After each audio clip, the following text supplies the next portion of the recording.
بسم اللہ الرحمن الرحیم وبہ نستعین اما بعد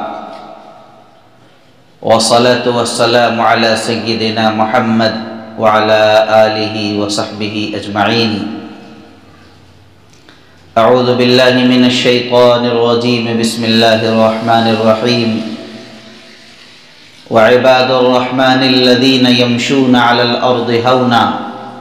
وَإِذَا خَاطَبَهُمُ الْجَاهِلُونَ قَالُوا سَلَامًا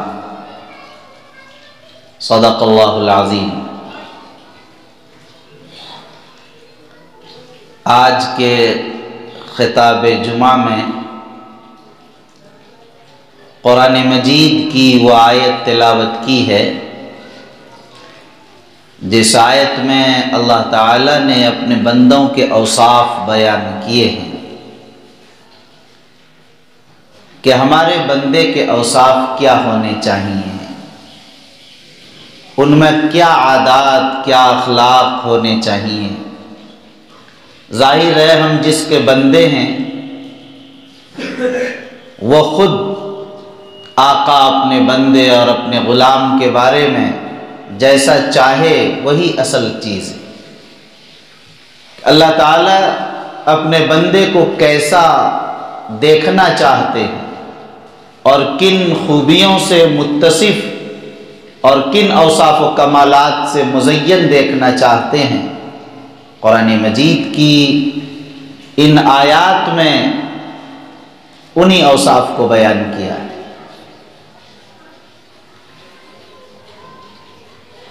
ان آیات میں اللہ تعالیٰ نے بندے کے 13 اوصاف بیان کیے، 13 صفات بیان کیے کہ یہ 13 صفات ہونی چاہیے، اور جن کے اندر یہ 13 صفات ہوں گے وہ عباد الرحمن کہلائیں گے، یعنی ان کو ایک لقب بھی دے دیا اور ان کو ایک تمغہ اور ان کو ایک امتیازی وصف سے بھی متصف کر دیا کہ ان کو عباد الرحمن کہیں گے کہ یہ اللہ کے مخصوص بندے ہیں۔ پہلی صفت اس میں بیان کی عباد الرحمن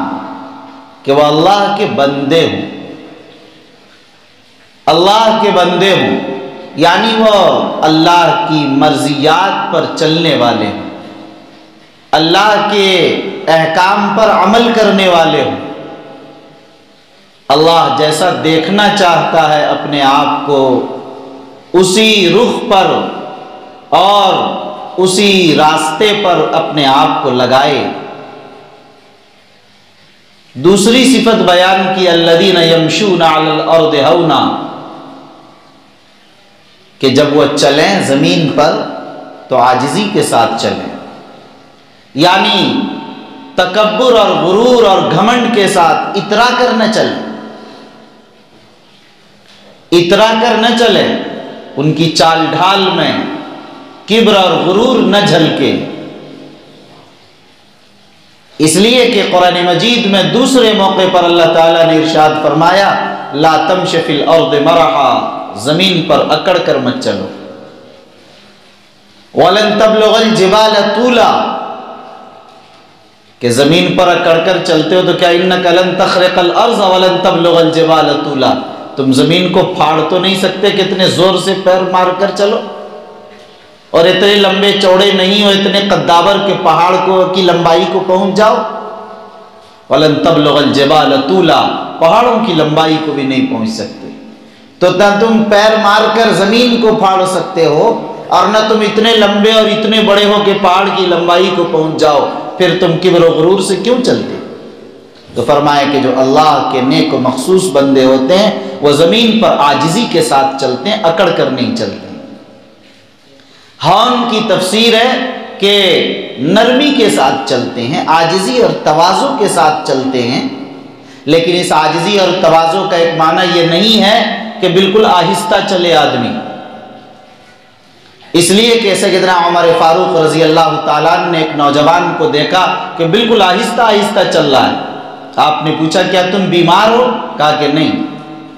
کہا پھر بیمار نہیں ہو تو ایسے آہستہ اتنا کیوں چل رہے ہو؟ اور اپنا درہ اٹھایا انہیں مارنے کے لیے۔ کہا کہ اعتدال کے ساتھ چلنا چاہیے، خود سرکار دو عالم صلی اللہ علیہ وسلم کے جو شمائل بیان کیے گئے حدیث میں، اس کے اندر یہ بیان کیا کہ آپ جو چلتے تھے اس طرح چلتے تھے کہ جیسے کچھ تیز چل رہے ہوں، آپ آہستہ نہیں چلتے تھے آپ علیہ السلام، عام رفتار سے کچھ تیز ہی چلتے تھے۔ تو معلوم ہوا کہ بالکل آہستہ بھی نہیں چلنا چاہیے، تو عاجزی اور تواضع کے ساتھ اور درمیانی رفتار کے ساتھ چلنا چاہیے انہیں۔ یہ ہے دوسری صفت بیان کی۔ اور تیسری صفت جو بیان کی اللہ کے مخصوص بندوں کی قرآن مجید میں، وہ بیان کیا وَإِذَا خَاطَبَهُمُ الْجَاهِلُونَ قَالُوا سَلَامًا، کہ اللہ کے مخصوص بندے جب ان سے احمق لوگ، بے وقوف لوگ ان کو مخاطب کرتے ہیں، ان سے بحث و مباحثہ کرنا چاہتے ہیں، ان سے اس انداز کی زبان میں بات کرتے ہیں تو قالوا سلاما، وہ لوگ کہہ دیتے ہیں سلام۔ کیا مطلب اس کا؟ اس کا مطلب یہ ہے کہ وہ ان کے بحث و مباحثہ میں نہیں الجھتے ہیں۔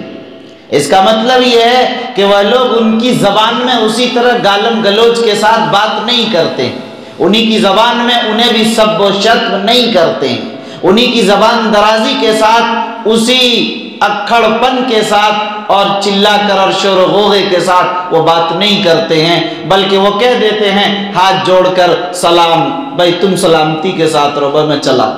السلام علیکم، میں چلا، سلام، یعنی وہ اس میں نہیں الجھتے، اس کو اسی طرح چھوڑ دیتے۔ اس لیے کہ اگر الجھیں گے تو بات بڑھے گی، دلوں میں تفریق پیدا ہوگی، انتشار ہوگا اور پھر مسائل اور زیادہ بڑھتے چلے جائیں۔ اللہ کے نیک بندوں کی شان یہ ہے کہ وہ اس میں نہیں الجھتے ہیں، وہ کہہ دیتے ہیں سلام، یعنی ایسی بات کہتے ہیں جس سے وہ سلامت رہ جائے، گناہوں سے محفوظ رہ جائیں، لڑائی جھگڑے تک بات نہ پہنچے، یعنی سامنے والے کو اپنی ذات سے ایذا نہیں پہنچاتے ہیں جیسے وہ ایذا پہنچا رہا ہے، بلکہ وہ چھوڑ دیتے، ایذا نہیں پہنچاتے۔ اور چوتھی صفت بیان کی والذین یبیتون لربہم سجدا وقیاما، فرمایا کہ جو تین صفات ہیں تو دن کی حالت میں، دن میں یہ چیزیں ہوتی، رات کیسے گزرتی ہے اللہ کے مخصوص بندوں کی، وہ اس آیت میں فرمایا کہ اللہ کے ان مخصوص بندے عباد الرحمن کی جو رات گزرتی ہے وہ اس طرح گزرتی ہے کہ وہ اپنے رب کے سامنے سجدے کی حالت میں، قیام کی حالت میں، قعود کی حالت میں، رکوع کی حالت میں، تلاوت کی حالت میں، مناجات کی حالت میں، استغفار کی حالت میں، اور اللہ کے سامنے دعاؤں کی حالت میں، اور اللہ کے سامنے الہا و زاری کی حالت میں، اللہ کے سامنے رونے دونے اور اللہ کو اور اپنے رب کو منانے میں ان کی رات گزرتی ہے۔ الذین یبیتون لربہم سجدا وقیاما، کیوں؟ رات کیوں گزرتی ہے اللہ کے دربار میں؟ آپ سمجھتے ہیں اس بنیاد پر کہ رات کی عبادت زیادہ مقبول ہوتی ہے دن کی عبادت کے مقابلے۔ دن کو اللہ تعالیٰ نے تعلیم کے لیے رکھا ہے، دن کو اللہ نے پڑھنے اور پڑھانے کے لیے رکھا ہے، دن کو اللہ نے روزی حاصل کرنے کے لیے رکھا ہے، دن کو اللہ نے کاشتکاری کے لیے، تجارت کے لیے، رزق حلال کی تلاش و طلب کے لیے بنایا ہے۔ اور راتوں میں آدمی سے فارغ ہوتا ہے، رات اللہ کے دربار میں ہوتا ہے۔ صحابہ کی شان اسی لیے بیان کیا کہ وہ لوگ دنوں میں گھوڑوں پر سوار ہو کر اللہ کی راہ میں جہاد کرتے، اور ایک طبقہ صفے پر بیٹھ کر تعلیم حاصل کرتا، اور ایک طبقہ تجارت و کاشتکاری میں رہتا، مگر سارے کے سارے لوگ وہ باللیل رہبان، رات میں اللہ کے دربار میں سبھی حاضر ہو کر اللہ کے دربار میں مناجات میں لگے رہتے۔ وبالاسحار هم یستغفرون، صبح صادق کے وقت وہ لوگ اللہ سے مغفرت طلب کرتے۔ ومن اللیل فتہجد به نافلۃ لک عسى ان یبعثک ربک مقاما محمودا، رات کے کچھ حصے میں نماز پڑھ لیا کیجیے۔ قم اللیل الا قلیلا، رات کے وقت میں کھڑے ہو کر کچھ اللہ کے دربار میں تلاوت کر لیجیے، نماز پڑھ لیجیے۔ معلوم یہ ہوا کہ رات میں تلاوت میں، استغفار میں، عبادت میں، اور رات کو اس لیے بھی خاص کیا گیا کہ دن کی عبادت تو بڑی آسان ہوتی ہے، رات میں عبادت یہ مشکل ہوتی ہے کہ رات میں اپنے آپ کو بستر سے الگ کر کے، گرم خوابگاہوں سے اپنے آپ کو علیحدہ کر کے، اپنے بیوی بچوں سے اپنے آپ کو جدا کر کے کسی مسجد میں بند کمرے میں اللہ کے دربار میں رونا، گڑ گڑانا اور اللہ کے سامنے کھڑے ہو کر سجدہ ریز ہونا، ٹھنڈے پانی سے وضو کرنا ایک مشکل عمل ہے، اس لیے فرمایا اللہ کے بندوں کی یہ خوبی ہوتی ہے۔ یہ چوتھی صفت بیان کی، والذین یبیتون لربہم سجدا وقیاما۔ اور ایک صفت اور بیان کر کے میں اپنی بات ختم کروں گا کہ والذین یقولون ربنا اصرف عنا عذاب جہنم ان عذابها کان غراما۔ دن تو ان کے اس طرح گزرتے ہیں، رات آپ نے دیکھا اللہ کے دربار میں سجدہ اور قیام و تہجد میں گزر رہے، اس کے باوجود ان کے دل میں کوئی تکبر نہیں آتا، کوئی اطراٹ نہیں آتا کہ میں اللہ کے دربار میں بہت اللہ کا مخصوص بندہ بن گیا، میں ولی کامل ہو گیا، میں وقت کا خضر ہو گیا، میں ظاہر ہے کہ اللہ کا بہت بڑا قریبی بن گیا، بہت بڑا تیر مار لیا۔ ایسا نہیں،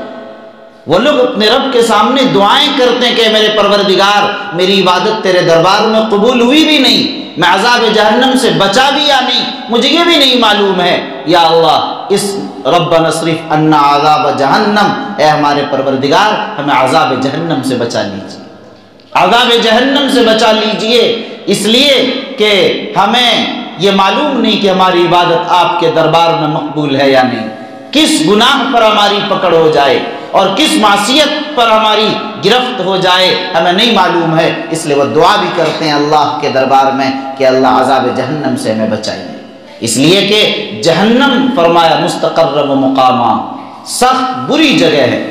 بہت برا ٹھکانہ ہے، ایسا برا ٹھکانہ کہ ظاہر آپ جانتے ہیں کہ 70 مرتبہ دھو کر دنیا کی آگ جو بھیجی گئی ہے، اس آگ میں انگلی نہیں رکھ سکتی، اور پورے انسان کو ایسے سخت شعلوں میں ڈال دیا جائے گا جس کو ہزاروں ہزار سال دہکایا گیا ہے، جس آگ کو، اس آگ کی کیا کیفیت ہوگی،